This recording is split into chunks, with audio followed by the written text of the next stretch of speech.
Interrogation के बारे में कुछ बताइए हमारी ऑडियंस को, किस तरह की फिल्म है और क्या कुछ देखने मिलेगा इस फिल्म में इंटेरोगेशन? देखिए, इंटेरोगेशन एक ऐसी फिल्म है जो आपने पहले कभी नहीं देखी होगी, ये 100% है। उसका रीज़न है कि हमने मर्डर मिस्ट्रीज़ बहुत देखी हैं, अलग अलग टाइप की मर्डर मिस्ट्रीज़ देखी होंगी, बहुत सालों से आप लोग देखते आ रहे होंगे। लेकिन अगर आप बहुत ध्यान से देखेंगे तो मर्डर मिस्ट्रीज़ में बेसिकली क्या होता है, कुछ सस्पेक्ट्स होते हैं जिन्होंने मर्डर किया होता है, एक खून होता है और उसके लिए कुछ सस्पेक्ट्स होते हैं और एक इन्वेस्टिगेटिंग ऑफिसर आता है और वो उन सस्पेक्ट में से ढूंढता है कि भाई कत्ल किसने किया, क्योंकि हर कोई बोलता है मैंने नहीं मारा, मैं तो चोर नहीं हूँ। लेकिन ये एक पहली ऐसी मर्डर मिस्ट्री है जहाँ पे हर सस्पेक्ट बोल रहा है कि भाई मैंने मारा।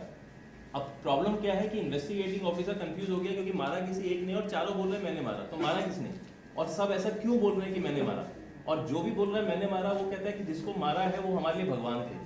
तो फिर ऐसा क्या हो गया कि आपने मार भी दिया, वो आपके लिए भगवान भी थे, अब आप आके ये भी कह रहे हो कि यार मैंने मारा। तो ये सारी जो गुत्थी है, ये सारी जो क्यूरियोसिटीज आपके सामने आएंगी फिल्म को देखते वक्त, ये देखने के लिए और मज़ा लेने के लिए आपको इस फिल्म को देखना है। और साथ में हमारे इतने अच्छे अच्छे लेजेंड्स एक्टर्स हैं, राजपाल सर हैं, यशपाल शर्मा सर हैं, और हमारा डेब्यूटेंट मनु है जिसने बहुत अच्छा काम किया है। मतलब आपको ऐसा फील ही नहीं होगा कि इसकी डेब्यू फिल्म है। तो इस सब को देखने के लिए ऋतुजा है और काफ़ी अच्छे एक्टर्स हैं जो आपको बांधेंगे भी। अजय ने डायरेक्ट किया है जो अपने आप में एक बहुत अच्छे डायरेक्टर है। निराली, अगर आपने फिल्म के बारे में सुना होगा, मोहनलाल साहब की फिल्म थी जो उन्होंने बहुत अच्छे से बनाई। तो ये सारा एक कंप्लीट पैकेज है जो आपको इंटेरोगेशन में दिखेगा 30 मई को, यानी कल Z5 पे। तो प्लीज़ ज़रूर देखेगा हमारी फिल्म कल Z5 पे। मनु भाई, आप क्या कहना चाहेंगे अपने किरदार के बारे में और क्या क्या प्रिपरेशन करनी पड़ी, और थोड़ा सा बताइए, क्योंकि पुलिस ऑफिसर का किरदार निभा रहे हो और किसी को देखा था आपने या फिर प्रिपेयर करने के लिए या फिर किसी से मिले थे आप वर्कशॉप? हाँ सर, मैं कई पुलिस अफसरों से मिला दिल्ली में और उनसे वार्तालाप करी मैंने। काफ़ी लंबे समय तक चर्चा करके मैंने उन्हें पटाया और बोला कि सर मैं पुलिस वाला बनना चाहता हूँ। तो वो ज़ोर से हंसे। तो फिर वो ज़ोर से हंसे तो मेरा ना मनोबल थोड़ा टूटा। मैंने बोला नहीं सर, मैं एक्चुअल में पुलिस वाला बनना चाहता हूँ। पर वो कहते तुम्हारी उम्र निकल चुकी है, तुम 30 के लग रहे हो। मैंने बोला नहीं सर, मैं पुलिस वाला बनना चाहता हूँ एक फ़िल्म के लिए। तो वो कहते अच्छा, फ़िल्म के लिए पुलिस वाला बनने चाहते हो तो हम बिल्कुल आपकी सहायता करेंगे और आपको एक लाइव इंटेरोगेशन दिखाएंगे। तो मैं पहुंच गया और लाइव इंटेरोगेटर्स, वहाँ पे जितने भी पुलिस अफसर थे वो सारे सिविल वर्दी पहने हुए पुलिस ऑफिसर्स थे।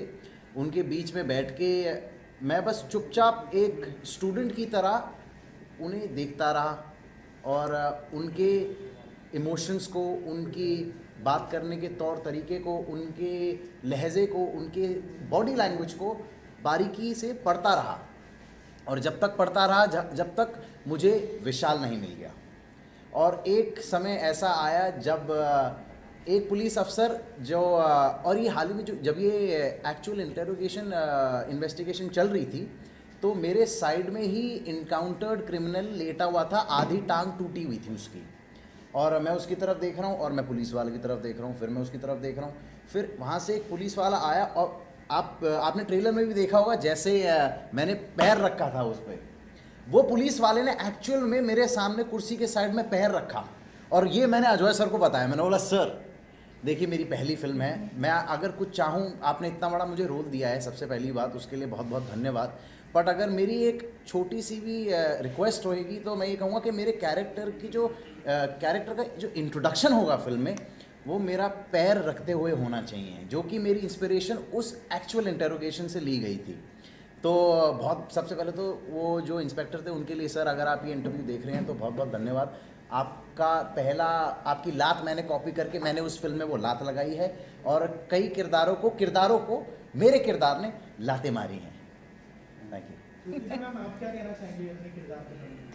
मेरा बहुत ही एक इंटरेस्टिंग और एक मिस्टीरियस कैरेक्टर है जिसका नाम है तारा इस फिल्म में। और जैसे कि ये 4 सस्पेक्ट्स है, तो she is one of the suspects in that film. ज़्यादा मैं रिवील नहीं करना चाहती अपने किरदार के बारे में, क्योंकि जैसे ये सस्पेंस रिवील होता है वैसे उसके कैरेक्टर के बारे में भी रिवील होता है। वो दिखती एक है, कुछ है और ही, तो वो क्या है वो आप फिल्म देख के ही आपको समझ में आ जाएगा। But it was a very interesting character to play. और एक्चुअली मज़ेदार बात मेरे कैरेक्टर की ये है, इनफैक्ट मेरी कास्टिंग की ये है कि मैं 2 दिन पहले मेरा कास्टिंग हुआ था इस फिल्म में। एंड बहुत सी चीज़ें मैं धीरे धीरे समझ पाई हूँ, जैसे हमारा शूट आगे बढ़ने लगा वैसे वैसे। सो मेरे लिए भी एक सस्पेंस रिवील होने जैसा ये शूट था, जिसके बारे में अजय सर और इंटरेस्टिंगली बता पाएंगे कि क्या हुआ था exactly. But yeah quite fun film to shoot. Yes Joy sir. जी हाँ, वही है कि हमने जब कहानी सुनाई लोगों को तो हमने जो मेन क्लाइमैक्स है वो हमने किसी को सुनाई नहीं, छुपा के रखा। लेकिन फिर भी ऐसा कोई एक्टर था नहीं जिसने ये फिल्म को ना किया कहानी सुन के। तो वो मेरे लिए बहुत इनकरेजिंग था, बहुत कॉन्फिडेंस दिया उसने मुझे। और फिर बाद में हमने काफ़ी वर्कशॉप्स किए, काफ़ी हमने रीडिंग्स की, और उसके बाद जब वो सीन आया फाइनली शूट करने के लिए, तो जो शॉक वैल्यू मुझे एक्टरों के चेहरे पे दिखाई दिया वो एक्चुअली बहुत एक वो हमारे लिए बहुत एक ग्रेट एक्सपीरियंस था। और सबसे तो अच्छी एक और खासियत है इस फिल्म की कि ये जो स्क्रिप्ट लिखी गई है ना, ये एक रियल लाइफ लॉयर है जिनका कुछ 35-40 साल का एक्सपीरियंस है, और उनकी रियल लाइफ एक्सपीरियंस है कि कैसे इंटेरोगेशन होता है, क्या होता है। तो वो बहुत इंटरेस्टिंग बनाता है इस कहानी को, क्योंकि आपको एक होता है ना रियलिटी के साथ आप फेस कर सकते हैं। जब आप पूरा फिल्म भी देखेंगे तो आपको लगेगा कुछ रियल लाइफ इंटेरोगेशन चल रही है, और उसका मेन रीज़न ही ये है क्योंकि ये जिस राइटर से आती हैं वो बेसिकली राइटर नहीं है, वो एक लॉयर हैं जिन्होंने 40 साल का एक्सपीरियंस अपने फिल्म के अंदर डाला है। तो ये एक सबसे यूनिक चीज़ है जो आई थिंक जनता को बहुत एक्साइट करेगा। अजय जी, मे बी आपके लिए रिपीट क्वेश्चन होगा, but here is a wider audience actually, that's why I am repeating the same question. एक मर्डर मिस्ट्री में कास्ट करने के लिए राजपाल यादव आपके जहन में कैसे आ गए? Why Rajpal Yadav for a murder mystery? Simply because he is very used to playing comic roles. उनका हमेशा से लोगों को वही एक अंदाज पसंद आया है। तो I thought why not cast him for a very unconventional role. Unconventional role in sense, it's very difficult to take that risk to cast somebody for this kind of a role जिसमें comic players बहुत कम है। But knowing Rajpal ji, knowing his talent, I think इतने सालों में उन्होंने उनके अंदर जो talent है वो बहुत actually I feel बहुत कम बाहर निकला है। कन्विंस करना कितना टफ या कितना इजी था? Actually सबसे easy था because वो खुद वेट कर रहे थे कि ऐसा एक रोल उनके पास आए जहाँ पे कुछ उनके लिए भी चैलेंजिंग हो। तो सबसे इजी कन्विंस करना उनको ही था। बिकॉज मर्डर मिस्ट्री हम लोगों ने बहुत सारी फिल्में देखी है। बॉलीवुड तो एक्सपर्ट रहा एक ज़माने में, वंस अपॉन अ टाइम हम लोग बचपन में देखते थे। इसमें ऐसा क्या यूनिक, जो आप ये यूएसपी जिसको बोलते हैं, ऐसा क्या यूएसपी है जिसके लिए people must go and watch it? अभी तो मोबाइल पे दिखेगा, कहीं जाने की जरूरत नहीं है। यूएसपी यही है कि उसका जो रेवलेशन है, जो उसका सस्पेंस है, वो जैसे हमने पहले भी कहा कि हमने कोई भी इंडस्ट्री, इंडियन या आउटसाइड इंडिया, बहुत सारे फिल्में बनती हैं, बहुत सारे थ्रिलर्स तो हर कंट्री में बनते ही हैं। तो इसका लेकिन जो सस्पेंस है वो बहुत ही ज़्यादा यूनिक है। तो ये मुझे लगता है कि हम सबको ये एक साथ रखता है कि ये सस्पेंस, ये जो अभी क्या इतना लोग देखते हैं तो कहीं ना कहीं लोग प्रेडिक्ट करते हैं ये क्या होने वाला है आगे, हु इज़ द किलर। वो उतना अक्ल एक सिनेमैटिक एक इंटेलिजेंस लोगों में है। लेकिन ये फिल्म का एक प्लस पॉइंट और एक हम सबको विश्वास है कि कोई पकड़ नहीं पाएगा। और इस फिल्म में ना ऐसे हर थोड़ी देर में एक नया रेवलेशन जैसा भी होता है। मतलब आप थोड़ी देर देखोगे ना, फिर आपको एक कोई नई चीज़ पता चलेगी, एक सस्पेंस मतलब रिवील होगा, फिर थोड़ी देर में आप एक और सस्पेंस रिवील होगा। तो वो बहुत इंटरेस्टिंगली सेट किया गया उसमें। मनु सर, मैं आपसे ये जानना चाहता हूँ, बॉलीवुड का एक फॉर्मूला है, हिट होने का फॉर्मूला, जो नए लड़के आते हैं, डेब्यू करते हैं, रोमांटिक फिल्म करते हैं। आप सस्पेंस ये जो थ्रिलर फिल्म कर रहे हैं, क्या रीजन था, क्या खूबियाँ आपको उसमें लगी? सर रीज़न मेरा यही था कि मुझे काम मिल रहा था। सबसे बड़ा रीज़न यही है कि मैं काम ढूंढ रहा था, अच्छा काम ढूंढ रहा था, अच्छी कहानियाँ ढूंढ रहा था, ऑडिशंस दे रहा था, भागा दौड़ी चल रही थी मेरी। और जब इस कहानी के लिए मुझे चुना गया तो एक कहावत है, बेगर्स आर्ट चूज़र्स। तो वही था मेरा हाल कि मेरे पास कोई चॉइस नहीं थी but to be part of this, जो कि अब आप बोलेंगे कि लक, टाइमिंग, बाकी सारी जितने भी सुपरस्टिशंस है, मैं तो यही बोलूँगा कि सही समय पर सही किरदार, सही रोल, सही ऑडिशन से मैं यहाँ पहुँचा हूँ। और कन्वेंशनल अनकन्वेंशनल, मुझे ये लगता है कि एक एक्टर जो होता है वो कहानी का इतना इम्पोर्टेंट पार्ट होता है कि विदाउट अ गुड स्टोरी एक अच्छा एक्टर भी कहानी को अलाइव नहीं कर सकता, जो कि पीयूष जी को दिखा मुझ में, जो कि अजय सर को दिखा मुझ में, जो कि प्रेक्षा मैम को दिखा मुझ में, जो कि ऋतुजा मैम को दिखा मुझ में, जो कि हमारे राजपाल सर को दिखा, जो कि सबको ही दिखा। तो मुझ पर इतनी बड़ी एक रिस्पॉन्सिबिलिटी थी कि मैंने ये सोचना छोड़ दिया कि मेरा एक कन्वेंशनल तरीके से चॉकलेट बॉय के रूप में इन फिल्म इंडस्ट्री में इंट्रोडक्शन हो या मैं ऐसे जाना जाऊं, क्योंकि मेरे लिए एक लुक से ज़्यादा मैटर करता है मेरी क्राफ्ट, मेरा अभिनय, एक्टिंग के लिए प्यार और कहानियाँ बताने का जज्बा। पीयूष सर, आपसे जानना चाहता हूँ सर, मैं जो देख रहा हूँ पीछे जो पोस्टर देख रहा हूँ, बड़े बड़े चेहरे दिख रहे हैं, लीड रोल के लिए नया चेहरा है। देखिए, बहुत ही अच्छा सवाल आपने पूछा कि एक तो सबसे पहले अगर आप मेरा फिल्मोग्राफी भी देखेंगे तो मैंने कोशिश की है कि हमेशा नए लोगों के साथ काम करूँ। उसका सबसे बड़ा मेन रीज़न ये है कि नए लोगों के अंदर एक फ्रेशनेस होती है, एक नई एनर्जी होती है, एक भूख होती है, जो आपको शायद जब लोग पुराने हो जाते हैं तो वैसे ही नहीं मिलती है। और सबसे बड़ी बात है कि जब आप एक नए इंसान के साथ आते हैं ना, तो आपके पास कोई इमेज नहीं होती उस किरदार की। आप विशाल को विशाल के रूप में ही देखते हैं, क्योंकि आपको पता नहीं होता ये कौन है क्या है, तो आप बहुत जल्दी उस कैरेक्टर के साथ कनेक्ट कर जाते हैं। तो सबसे बड़ा जो मेन रीज़न था वो यही था कि ये हमारा जो लीड कैरेक्टर है कोई इमेज लेके ना आए और एक नई एनर्जी, नई फ्रेशनेस के साथ आए, ताकि पब्लिक को भी एक नयापन मिले और उनके लिए रिलेटिबिलिटी और कनेक्टिविटी ज़्यादा आसान हो। इसमें कितने गाने हैं? अगर गानों की बात करें, गाने हैं? हाँ, इसमें सर गाने नहीं हैं। उसका रीज़न है क्योंकि गानों की ज़रूरत कभी थी नहीं। मतलब आपको इतनी ग्रिपिंग स्टोरी मिलेगी कि आपको फील ही नहीं होगा कि इसमें गाने हैं या गाने नहीं हैं। इसका शूट की बात करें तो कहाँ शूट हुआ है और उसके बारे में? मेजरली इसका जो शूट हुआ है वो लद्दाख और मुंबई में हमने मोस्टली शूट किया है। जैसा कि आपने बताया कि इसमें 40 इयर्स के एक्सपीरियंस के साथ एक लॉयर हैं जिन्होंने मल्टीपल लोगों की स्टोरीज दी जी, एंड देन आपने कंपाइल करके फाइनल स्टोरी दी। इस टाइप की same story when I was interviewing Vivek Agnihotri Kashmir Files के टाइम पे इंटरव्यू कर रहा था, उन्होंने बताया कि जो लीड विलन है उसमें देयर आर मल्टीपल सेपरेटिस्ट जो कश्मीर के हैं, मल्टीपल लोगों की स्टोरी एक आदमी में दिखाया है कश्मीर फाइल्स की बात करें जी। बट चैलेंजेस कहाँ पे आता है कि उसका क्लाइमेक्स क्या होगा, क्योंकि हर किसी का अपना क्लाइमेक्स है, हर किसी की अपनी स्टोरी है और उसको कंपाइल करके एक सिंगल फिल्म बन रही है। तो आपको ये क्लाइमेक्स में जाने में स्टोरी, क्योंकि लॉयर ने तो डेफिनेटली डिफरेंट स्टोरीज दी होंगी, बट क्लाइमेक्स तो आपको एज ए फिल्म मेकर बनाना रहा होगा। कितनी डिफिकल्टी आई आपको उसको क्लाइमेक्स तक पहुंचाने में, ये मल्टीपल स्टोरीज को कंपाइल करके? सर, ये बहुत ही इंटरेस्टिंग क्वेश्चन पूछा आपने, मज़ा आ गया आपका क्वेश्चन सुनकर। और ये हमारे लिए डेफिनेटली इतना आसान नहीं था, लेकिन सबसे खूबसूरत इस कहानी का ये है कि जब आप इस कहानी को फ्लो की तरह देखते हैं और फ्लो में आप जाते हैं ना, तो ये कहानी अपने आप में क्लाइमेक्स कह देती है। क्या होता है, हमने बहुत सारी कहानियाँ देखी जिसमें जानबूझ के क्लाइमेक्स बनाए जाते हैं, है ना, हम नाम नहीं लेना चाहते किसी कहानी का, लेकिन आपको एहसास हो जाता है ये इसकी ज़रूरत ही नहीं, ये कहाँ से आ गया। एक कहानी का फ्लो चल रहा है, अचानक से टूटता है, एक नया फ्लो ऐड हो जाता है। लेकिन जब ये कहानी को आप देखेंगे एज एन ऑडियंस देखेंगे, तो आपको फील होगा कि सब अपने आप बह रहा है। कभी कभी होता है ना कि आपके किरदार ही आपकी कहानियाँ कहते हैं, तो इसके किरदार इतने खूबसूरत है कि हम आगे बढ़ते चले गए और क्लाइमेक्स इतना सुंदर निकल के आया कि हमने खुद नहीं एक्सपेक्ट किया था कि यार इतना, मतलब इतना ओवर द टॉप और इतना खूबसूरत क्लाइमेक्स हो जाएगा, जो आप कभी एक्सपेक्ट ही नहीं कर पाएंगे। तो इसलिए हमको बहुत ज़्यादा मुश्किल नहीं हुआ। तो कल के लिए स्पेशली बिकॉज ये OTT पे रिलीज हो रहा है जी, थिएटर में होता तो डेफिनेटली प्रेस शो होता, बहुत सारी फिल्मों में प्रीमियर होता जी।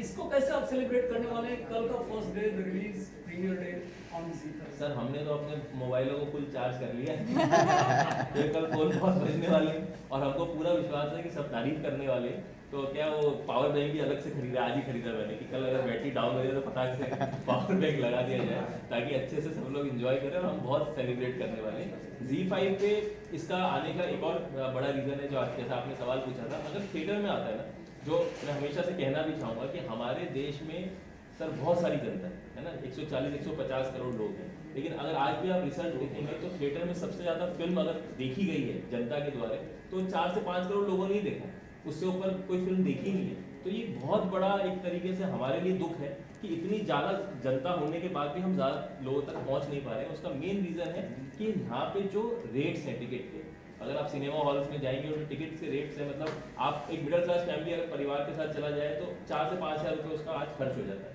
तो जिसका सैलरी 40 से 50 हज़ार है वो 4 से 5 हज़ार कैसे अफोर्ड करेगा एंटरटेनमेंट। तो मुझे हमेशा से लगता है कि हमारे पास जनता बहुत है तो हमें उन तक पहुंचना है, उनको हमारे पास नहीं लेके आना है। तो ये ZEE5 पे इसलिए हमने फ्री रखी है कि आपको किसी को कोई खर्च नहीं करना है, कोई पैसा देना नहीं है, आप फ्री में इस फिल्म का मजा ले सकते हैं, एंजॉय कर सकते हैं। अगर इसको एक रिसर्च आपको बताओ तो सिनेमा डे हम लोग बनाते हैं, आप सभी को पता होगा।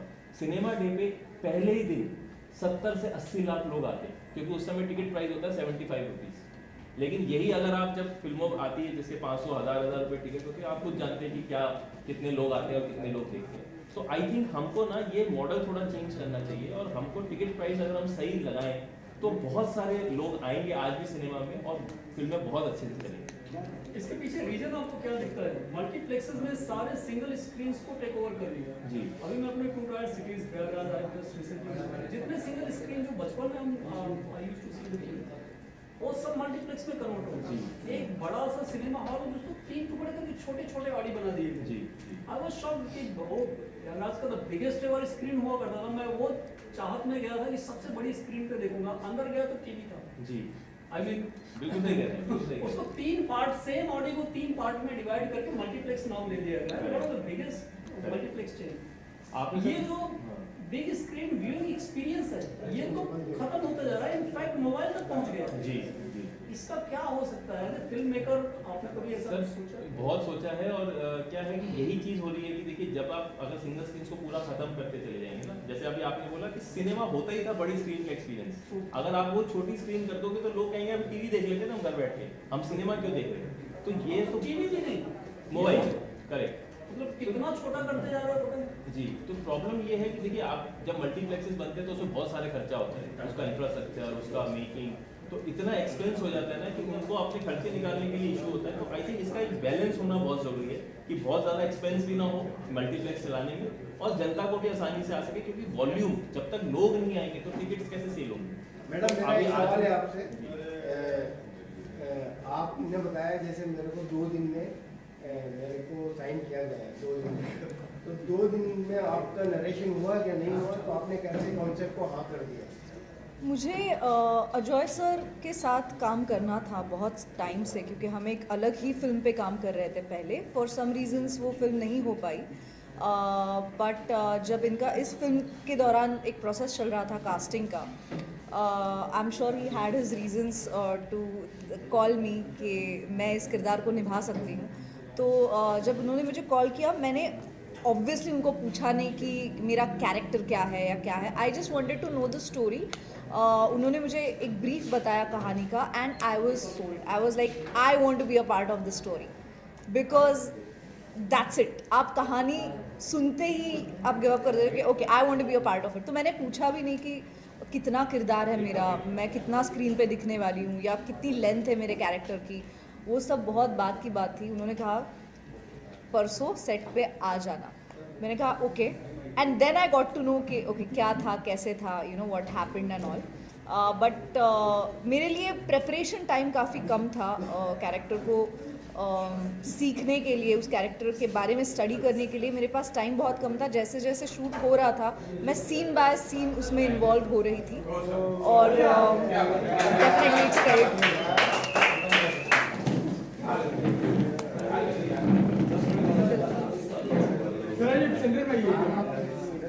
ये फिल्म करने का और पूरी स्टारकास्ट के साथ, मन्नू के साथ और पीयूष सर के साथ, अगर उस बारे में कुछ शेयर करें, थोड़ा सा अगर किरदार के बारे में बताया। किरदार के बारे में तो क्या बताऊं, किरदार तो अब आपके सामने ही है और लेकिन मज़ा बहुत आया इस फिल्म में काम करके अजय जी के साथ में। मुझे राजीव ने बताया मेरा दोस्त कि मैं पहले बहुत ज़्यादा इसको सीरियसली नहीं लिया, लेकिन जब स्क्रिप्ट आई, स्क्रिप्ट पढ़ी तो मुझे लगा कि ये डिफरेंट फिल्म है। मैं बस इतना ही कह सकता हूँ कि फिल्म करते हुए बहुत मज़ा आया।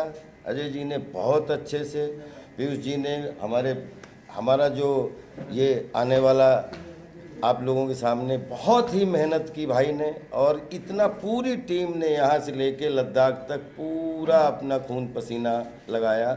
और पूरी टीम को शुभकामनाएं देता हूँ। जितने भी हम सब एक्टर्स ने, उसमें बहुत सारे एक्टर नामचीन एक्टर हैं, तो पूरी टीम को बस यही कहना चाहता हूँ कि इस तरीके की फिल्में करने में मुझे भी आनंद आता है, क्योंकि डिफरेंट तरीके का रोल करने का सौभाग्य मिलता है। और इसमें जितने भी कैरेक्टर हैं सबके अलग अलग रोल हैं। मुझे लगता है मेरा कैरेक्टर भी आपको कुछ डिफरेंट देखने को मिलेगा, क्योंकि आपको जैसा कि इंट्रोगेशन से पता लग रहा है कि मर्डर मिस्ट्री है। और बस इतना ही कह सकता हूँ, बाकी यहाँ डायरेक्टर बैठे हैं, प्रोड्यूसर बैठे हैं, हमारा लीड एक्टर बैठा है, सारे लोग बैठे हैं, एक्टर्स बैठे हैं, सब लोग जो है वो फिल्म देख के आपको 100% मज़ा आएगा, मुझे ये पूरी उम्मीद है। सर थोड़ा सा अपने रोल के बारे में थोड़ा रोल के बारे में मैंने जीवन में कभी नहीं बताया, क्योंकि रोल के बारे में बताएंगे पूरी कहानी ओपन हो जाएगी, कहानी के बारे में बताएंगे रोल ओपन हो जाएंगे। अब रोल आपके सामने, हम लोगों ने तो चाशनी बना के आपके सामने बढ़िया पेश करने की कोशिश की है। कल ही तो अपनी कुछ ही घंटों में सर, कुछ ही घंटों में जो है वो आने वाली है।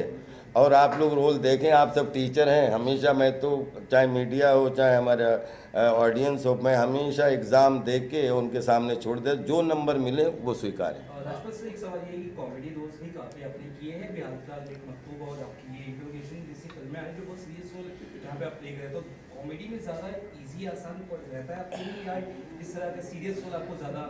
देखिए, पिछले 20 साल में ज़्यादातर जो भी सिनेमा बना है वो कॉमिक इंटरल्यूड के साथ बना है। चाहे कितनी भी बड़ी फिल्म हो चाहे कितनी छोटी, सब फिल्में जो हैं वो कॉमिक ज़्यादा बनी हैं पिछले 25 साल में।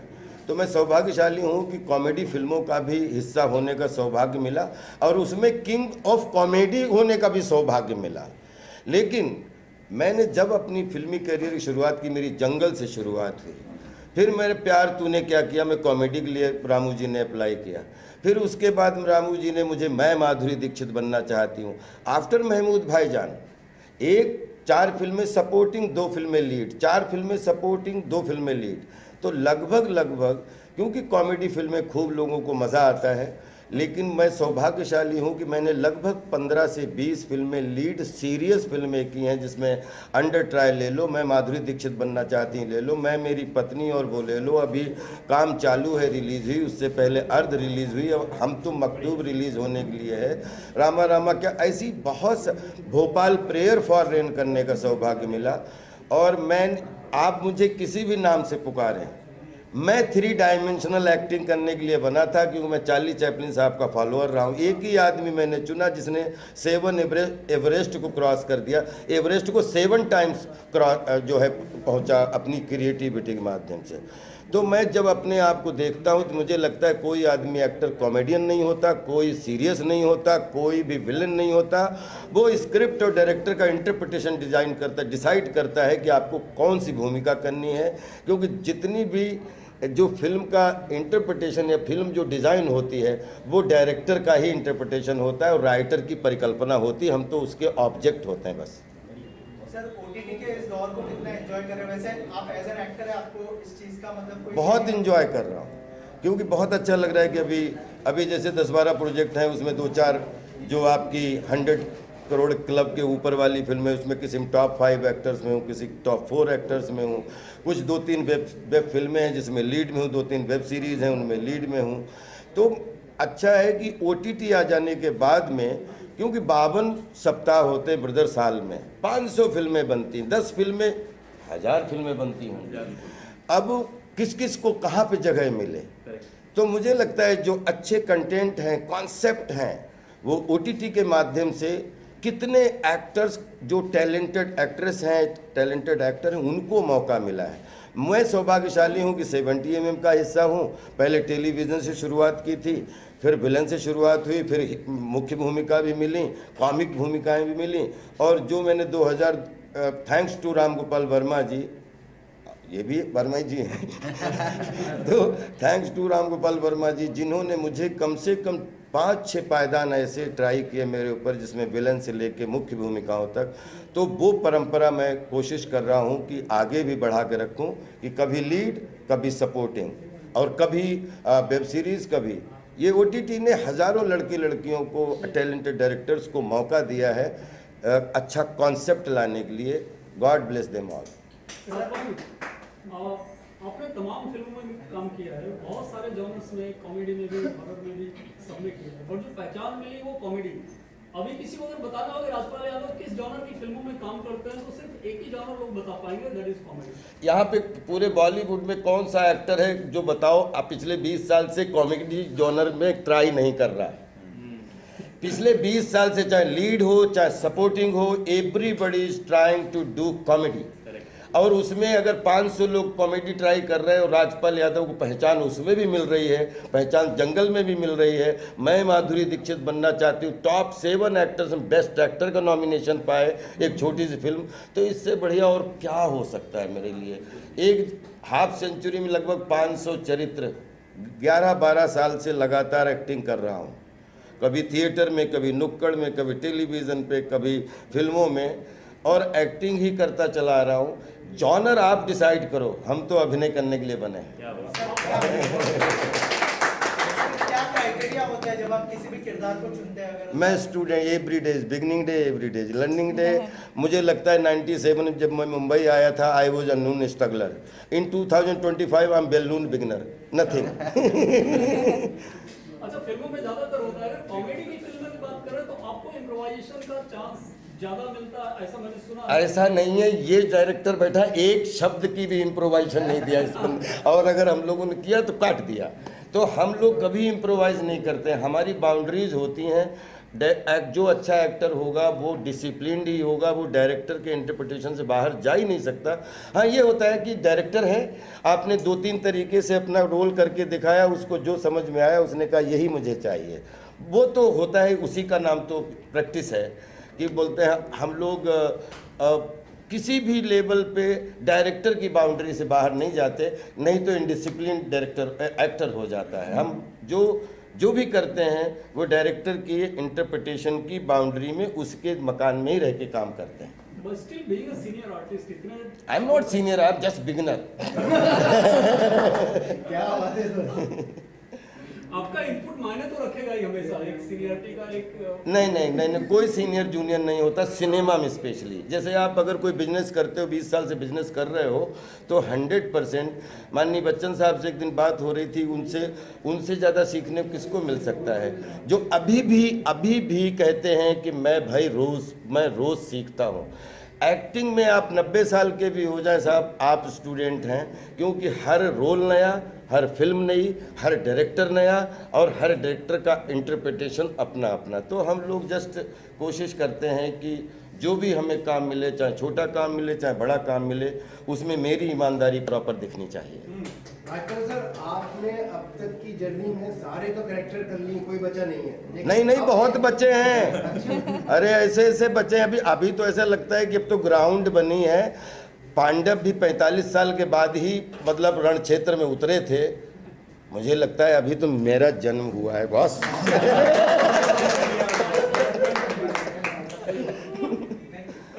तो बाकी के स्टारकास्ट से पूछना चाहूँगा कि राजपाल सर के साथ में फिल्म में काम करते करते आपको इनकी क्या बेस्ट क्वालिटी लगी और क्या कुछ नया सीखने को मिला? Start to end, this side too sir, मैं तो मतलब सौभाग्य मिला, तो अगर राजपाल सर ने हमारी फिल्म के लिए हाँ बोला, वही बहुत बड़ी बात है। इनको हम देखते हुए बड़े हुए हैं, मतलब ये तो एक ऐसी बात है कि जिसके कहते हैं ना, शब्द ही नहीं है हमारे पास। ऐसा लेजेंड, ऐसी एनर्जी आप बताइए कहीं और मिल सकती है? तो मतलब हम तो ये भाई कह रहा है कि हमें देखते बड़े हुए हैं, एक्चुअली इन्हें देखते हम खड़े हुए हैं। आप क्या कहना चाहोगे? तो सबसे पहली बात तो मैं इतना अपने आप को लकी मानता हूँ कि सर को और मुझे एक ही पर्दे पे एक ही पिक्चर में देख के मेरा सपना पूरा हो गया सर। मेरा भी। और इतना मज़ा आया सर के साथ काम करके। एक भी दिन सर ने मुझे ऐसा महसूस नहीं कराया कि मैं नया एक्टर हूँ या फिर ये पहली बार मैं कैमरा के सामने काम कर रहा हूँ। सर ने इतना कंफर्टेबल फील कराया मुझे, और उसी वजह से मैं सर के साथ खेल पाया। जैसे सर ने बोला, हम अभिनय करना जानते हैं और ज़िंदगी भर मरते दम तक हम सिर्फ एक्टर हैं, एक्टिंग ही करेंगे हर जॉनरा में। सर के साथ हमने एक्टिंग करी, और यही एक्सपीरियंस मैं चाहूँगा कि मैं अपनी लाइफ में सदाबहार याद रखूं कि मेरी पहली फिल्म जो थी वो राजपाल सर के साथ थी। मैं दोनों के बारे में एक चीज़ कहना चाहता हूं कि सच में जेन्युइन इतनी लड़के ने मेहनत की। मैं इनके सामने नहीं बोल रहा हूं, लेकिन ये सुबह से सेट पे जाते थे और कभी भी एक लाइन नहीं भूला और लास्ट पूरे शाम तक ये आदमी अपने कंसंट्रेशन में रहा। God bless him. अब मैं चाहता हूँ इसके लिए ताली आप बजाएं प्लीज। आपका एक्सपीरियंस कैसा रहा राजपाल सर? मैं तो सर की बहुत बड़ी फैन हूँ। मतलब मैंने सारी फिल्में बचपन से देख रही है। बात तो सच है। और मैं सच बताऊँ तो मैंने जब अजय सर ने मुझे फ़ोन किया था इस फिल्म के लिए, मैंने पूछा नहीं था कि फिल्म में कौन एक्टर्स है, कास्ट कौन है। मैंने कहानी मुझे पसंद आ गई and I was like I want to do this film. मैं जिस दिन सेट पे पहुंची और मैंने राजपाल सर को देखा and I was like Rajpal sir है हमारी फिल्म में। एंड ही वाज लाइक हाँ। आई was like oh my God, because मैंने इनको सिर्फ स्क्रीन पे देखा है, मैंने इनकी फिल्में देखी है, मैं इतनी बड़ी फ़ैन हूँ इनकी और मैं इनके साथ स्क्रीन शेयर करने वाली थी। मेरे लिए बहुत बड़ी बात थी। I was excited, nervous and बहुत मज़ा आया मुझे इनके साथ काम करने में। राजपाल जी, क्या हेरा फेरी में आपकी ऑडियंस पप्पू को देख पाएगी? I hope so.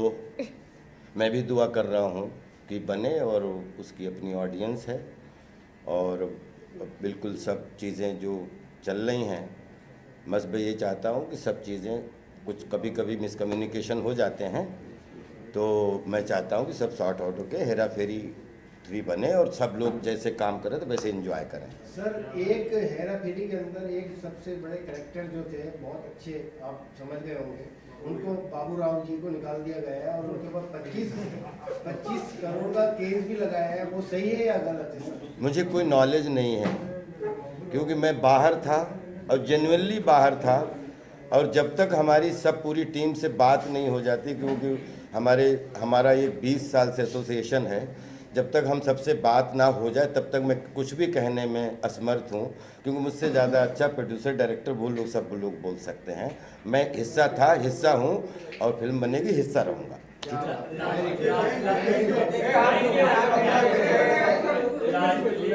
फिल्म एक समाज में एक मैसेज देती है, तो आप ऑडियंस से क्या अपील करना चाहेंगे कि वो ऑडियंस आए और इसको वॉच करे? क्या बस इतना कहना चाहता हूँ कि फिल्में जो हैं वो रियलिटी नहीं है, फिल्में रियल नहीं है। Reel is illusion of reality. तो जिसमें जिसको मनोरंजन मिल जाए तो वो मनोरंजन ले ले, जिसको मीनिंग मिल जाए वो मीनिंग ले ले, लेकिन फिल्मों को दिल पे आप अपने ब्लड सर्कुलेशन बढ़ाने के लिए आप उनको देखें और मन को खूब खुश करें। बाकी फिल्म जो है वो रियल नहीं होती, लेकिन रील इतनी अच्छी बने कि रियल जैसी लगे, बस यही कोशिश होती है।